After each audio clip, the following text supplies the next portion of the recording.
DEVONthink and Paperless NGX are two document management tools I tested side by side for personal and business use.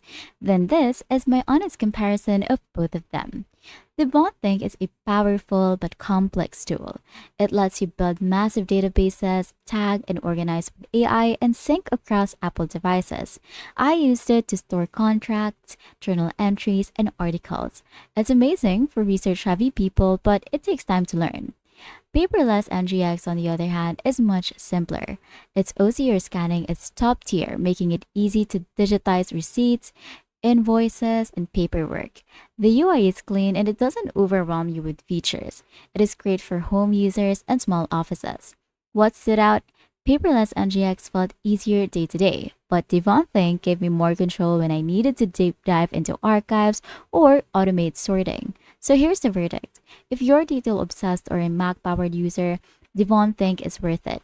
But if you want smooth, quick filing, Paperless NGX is the winner. And that's my personal take on those two tools. Don't forget to like and subscribe to How to Literally for more real use tech comparisons.